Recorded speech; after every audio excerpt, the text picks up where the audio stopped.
The UN meeting room was full. Diplomats from different parts of the world took their seats, neatly arranging papers and preparing tablets for speeches.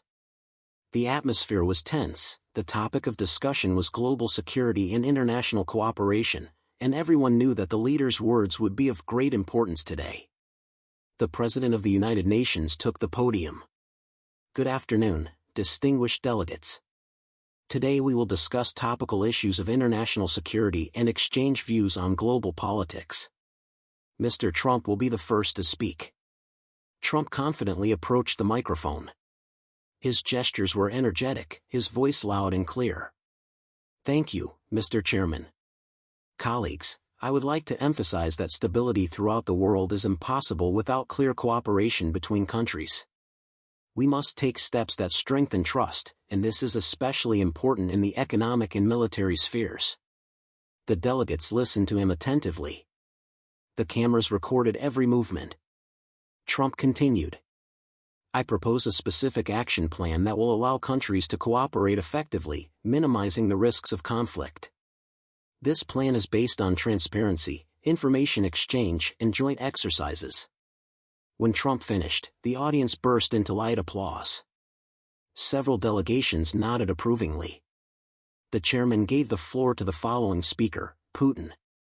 He slowly walked up to the podium, straightening his tie. His tone was stern and diplomatic. Dear colleagues, I must express my doubts about the proposed approach. We believe that the proposed measures do not take into account the interests of all participants and may lead to the destabilization of the regions. Trump, standing nearby, smiled faintly as he listened to Putin's long monologue. Our countries, Putin continued, must follow the principle of equality and take into account. The hall began to make a slight noise. Some delegates exchanged glances, feeling tired from the long and confusing explanation. Trump interrupted quietly, but confidently enough. I'm sorry, Mr. Colleague, but I must clarify, transparency and joint actions bring results. The data shows that this approach reduces the risk of conflict. Putin frowned, trying to find a counterargument. This is a simplification of a difficult situation. He began, but Trump was already continuing. In fact, your arguments are too general and not supported by specific figures. Our offers have been tested and proven to be effective. The hall was noisy again, but this time the applause was more noticeable. Many delegates supported Trump's clarity and specificity. Putin tried to raise his voice and make a dramatic pause, but Trump remained composed, calmly answering questions. Let's look at the facts, colleagues. Independent organizations' reports show that countries using our approach are minimizing threats. But this ignores cultural and regional differences. Putin shouted, visibly annoyed. That's why we're offering a flexible plan, Trump replied. It takes into account local features, but does not sacrifice global security. The delegates began to actively ask questions, and each time Trump answered confidently, providing figures, charts and forecasts. It soon became obvious that Putin's arguments were losing weight, and his speech looked drawn out and less convincing. Mr. Chairman, said one of the delegates, may I note the clarity and practicality of Mr. Trump's proposals? They look realizable. The applause continued. Putin tried to regain control, but the audience was already on Trump's side. His words lost their power in comparison with the clear, structured and logical statements of his opponent. Trump was in no hurry to finish his speech, he smoothly moved on to the conclusion. Dear colleagues, the world is changing, and we need effective measures. Our plan is working and has proven effective. I hope that we can cooperate for the benefit of all countries. When Trump finished, the delegates gave a standing ovation. Even those who were usually neutral appreciated the clarity and practicality of his words. Putin came down from the podium, trying to save face. His gazes were intense, but the realization that the argument was lost was obvious. Mr. Chairman, he said quietly, we will take your comments into account. The chairman nodded and closed the meeting. Today's discussion has shown how important facts, transparency and willingness to cooperate are. Thank you all for participating. The delegates slowly left the hall, discussing what they had heard. One thing was clear, Trump's position won, while Putin remained in the role of a less convincing speaker, which did not go unnoticed by everyone present. The meeting continued, and after a short break, the chairman resumed the floor. We will continue to discuss the current situation. I next give the floor to the representative of Japan. The Japanese diplomat went to the microphone, but his gaze often shifted to Trump and Putin. Dear colleagues, he began, Japan supports the approach proposed by Mr. Trump. I would like to clarify how this plan will take into account specific risks in regions where military presence is limited. Trump smiled and nodded. That's a great question.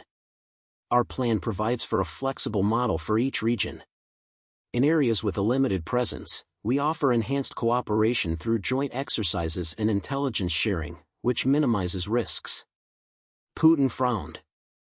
His voice sounded more tense. But these measures do not take into account historical conflicts and the political realities of the regions. Simply increasing data exchange does not solve the underlying problems. Trump calmly replied. Mr. Colleague, your argument is too abstract. We are looking at specific performance indicators.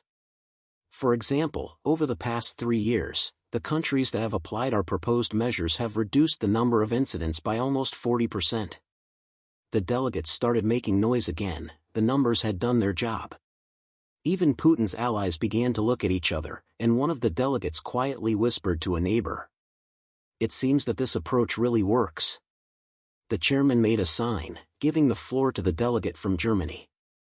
We would like to clarify, the German representative began, how will the plan be combined with international treaties and obligations? We fully comply with all international standards, Trump replied. And at the same time, we add practical control tools that allow us to anticipate possible threats.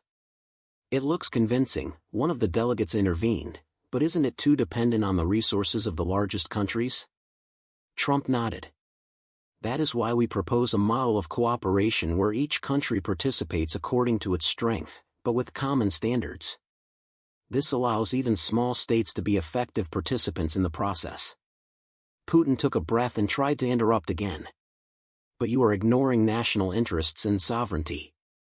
I don't ignore them, Trump replied calmly. I take them into account within the framework of global security. This does not contradict sovereignty, but only strengthens the positions of countries, allowing them to avoid unpredictable conflicts. The applause rang out again. Even some neutral countries expressed clear approval. Putin felt that he was losing control. He tried to find new arguments, interrupting Trump, but each time he received a clear, structured answer with examples, figures and forecasts. At that moment, the chairman gave the floor to the delegate from Canada. We listened attentively to both speeches. Can we hear specific examples where Mr. Trump's approach has worked in practice? Trump opened the tablet and showed the diagrams. Here are the data for the last 5 years. In the countries where the elements of our plan were applied, the number of conflict situations decreased by 37 to 42%. Here are specific cases, joint exercises, intelligence sharing, and threat response coordination. Putin sighed. His gaze became intense, and his gestures became more abrupt. This data is selective. They do not take into account the long-term consequences and complex geopolitical factors. Mr. Colleague, Trump said softly but confidently, you're using abstractions again. Let's look at the facts. The facts speak for themselves. The room of delegates roared again, applauding Trump's clarity. Putin began to lose confidence, and it was noticeable even on the cameras. His speech became less convincing, with long pauses and repetitions of arguments that had already been refuted. Dear colleagues, Trump continued, we must act decisively and together. The world is changing, and it's time for concrete steps. We offer a plan that can be applied immediately and that has proven its effectiveness. The standing ovation was even louder than before. Some delegates even stood up, showing their full support for Trump. Putin understood that his position had weakened. He finished his speech with noticeable fatigue and came down from the podium, having failed to regain his authority. The UN chairman concluded the session. Today's meeting showed how important specific data, transparency and willingness to cooperate are. Congratulations to Mr. Trump on a convincing presentation. Thank you all for participating. The delegates dispersed, discussing what they had heard. One thing was clear: Trump had won a complete victory, while Putin remained inferior in the eyes of the world community. After the official end of the session, the delegates began to leave for their seats. But the room was still buzzing with discussions. Trump, feeling the energy boost, calmly surveyed the audience, noticing every glance full of respect and interest. He was smiling inwardly. The victory was clear. Putin, on the contrary, felt the weight of defeat. His thoughts were racing. How did I let this happen? My arguments were strong, they should be strong. But the fact remained that the audience preferred Trump. His eyes skimmed over the charts on the tablet, over the numbers that Trump presented. Even Putin's most difficult counterarguments were expertly played out. The delegates from Africa, who usually kept a neutral attitude, began discussing among themselves. To be honest, his approach seems practical and applicable. Yes, he has concrete results. Putin felt the growing pressure. He tried to interfere in conversations in the hallway, but Trump calmly approached the microphone, addressing reporters.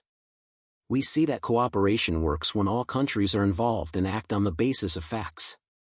The press buzzed, the cameras flashed. At that moment, delegates from South America approached Trump with questions. How will your plan be combined with the economic constraints and internal problems of our countries? Trump smiled. We take into account the financial capabilities of each country. The model is flexible and adaptive.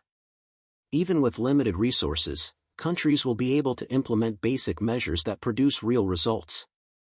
Putin, seeing this scene, felt isolated.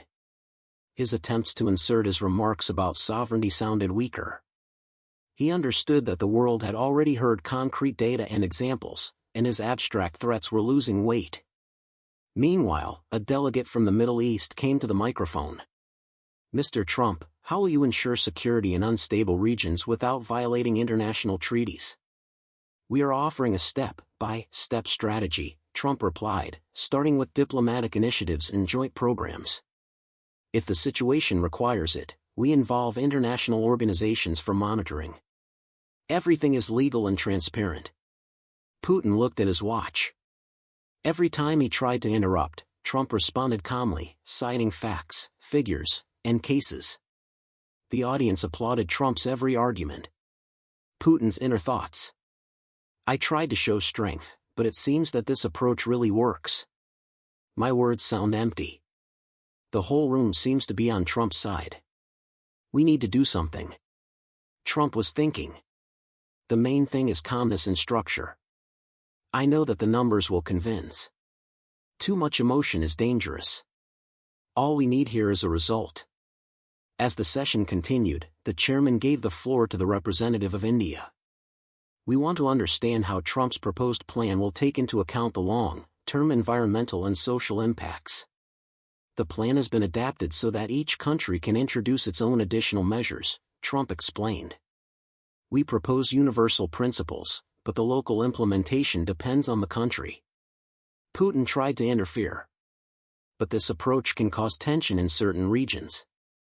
On the contrary, Trump calmly retorted, he reduces tension because he operates on the basis of transparent data and agreed standards. The delegates began to whisper among themselves, comparing arguments. Even Putin's allies began to express doubts, looking at Trump's graphic charts.